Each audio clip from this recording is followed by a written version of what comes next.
Tales from the Shed. Shed.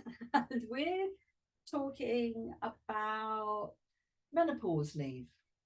It's been an interesting thing. It's got a lot of people very angry that the UK government decided, for whatever reason, I mean, I'm not going to go into that, but that they weren't going to make it a thing. They weren't going to designate it as something specific that people could have time off for. I'm as ever, because I'm a Libra. I can see both.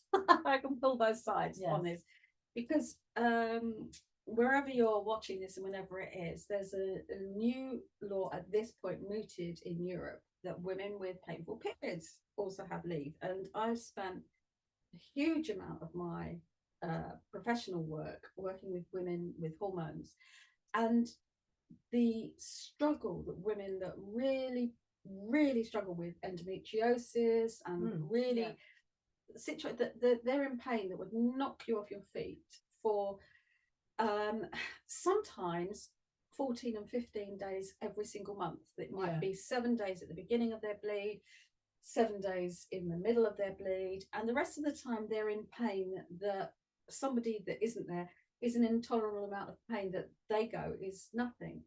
And I've met somebody who, when she was in the worst, so the worst part of childbirth, that's a horrible thing to say, but in the most painful part of childbirth, said, "Is this it?" Whoa. And the midwife said, "Yes, it doesn't get worse than this." And she said, "This is nothing." She said, "I do this for 10 days every single month."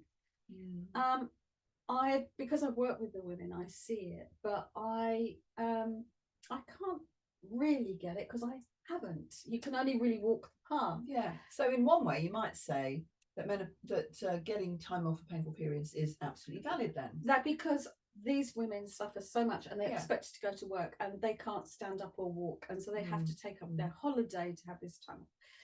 But on the other hand, we should not be accepting this. You see, the medical, when it gets to, and this is a little bit political and I don't mean to knock it, but it's a medical approach has a lot of brilliant ways forward, and I have benefited from those hugely. But there are things they're not very good at. And hormonal problems is an area that the medical professionals aren't great at fixing. So for menopause, for periods, we have the pill, we have HRT, and we have things like methylenic acid, we have serious painkillers.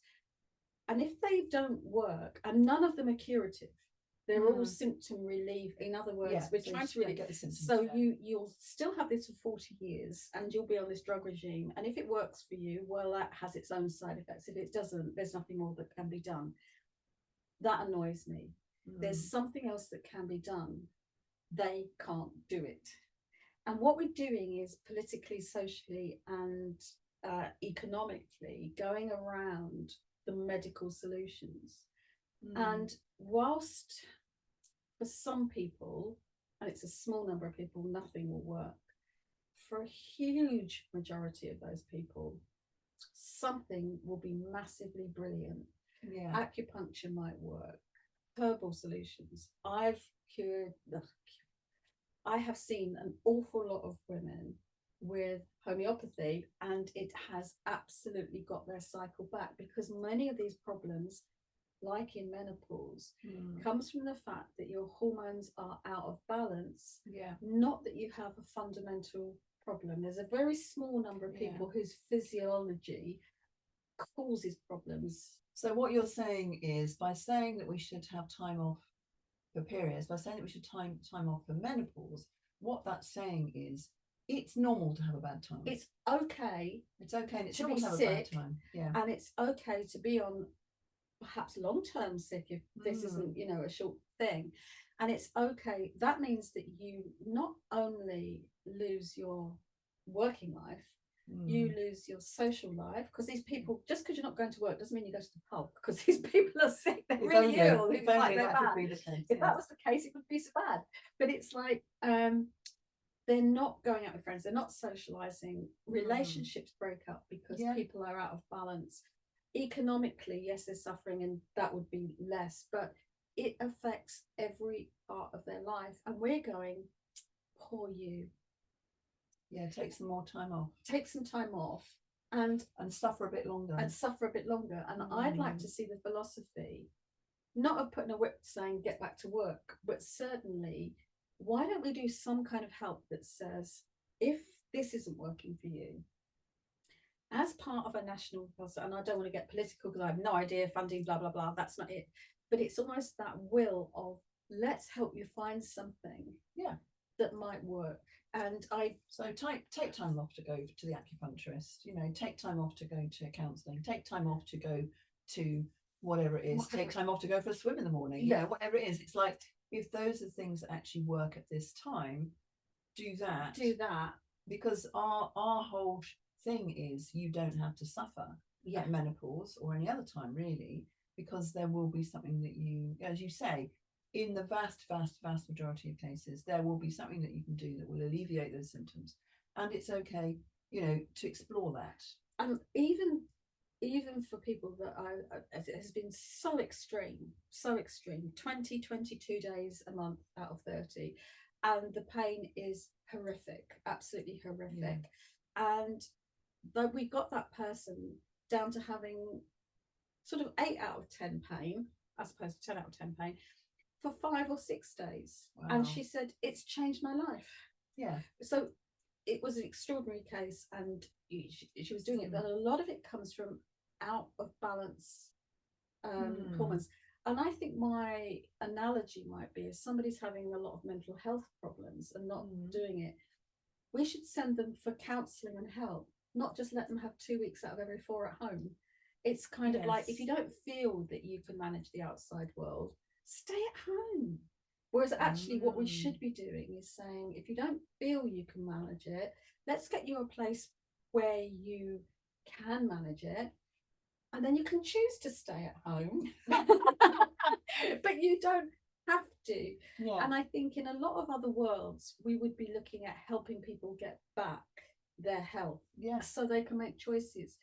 But by endorsing the fact that, oh, you're one of the unlucky ones that has bad periods, yes, bloody right, you're an unlucky person, but how much can we help this by other approaches? If it's a kind of medical ways haven't worked, then there are other ways you can try. Medical are great. I mean, I say, there's some things, if you need heart surgery, you need brain surgery, I'll tell you what, broken leg every time to A&E, brilliant. I mean, they have things. Don't you think we should go to a shaman and we're just kind of like sprinkle some waffle dust? You can try that. But there are things that the medics are fabulous at, and then they know. And I was talking to somebody who was brilliant, and she went, and she's just had IVF, and she went to this particular clinic, and there's a really, really good clinic, but the guy said, I'm not a god, I'm not brilliant. What the tools we have at IVF, and he was an IVF consultant, he said the tools we have are very few. We can only do a very few things, and if they work for you, great. If they don't work for you, I'm sorry, but a lot of people think, and they're sold the fact that they can do anything. I have a problem, I need IVF, and they go, we can find a solution. He said, very few. And this was the consultant, and I loved him. He was so honest. Brilliant. And she's done brilliantly with him. But it's that they're good at some things, they're not good at others, but they shouldn't be making us accept that we should live with it. And I think the other kind of thing, just to mention briefly, is that do you need another law? Do you need another rule? Do you need another regulation? That's interesting. Because I looked at the kind of stuff that ACAS put up there, and they said, there isn't anything that says menopause leave is, but there are provisions for sick leave in a number of different ways that actually should cover the symptoms that you have, that should be able to deal with that existing. So we already have that legislation. That's interesting. And for some reason, women are kind of feeling that I can't use that. I can't, I just must muddle through. I must just grit my teeth and keep going. And the other thing that I think, the only thing that I would be thinking, is it worthwhile naming it as something separate, is that if you, when they did that, the CIPD survey said, 60% of women have symptoms that they need to take time off work, but only 30% feel they can tell their manager that that's what it is. So it kind of allows them to do that. But that, to me, is well, we should be getting that. We should be getting this. There are other ways to get that message across. But also, it's making it acceptable that I think menopause is a big thing as we do, and we want to celebrate it, not treat it as an illness to be solved. Yeah, and we've talked about that before. But I think so. It's interesting. So menopause leave. Interesting.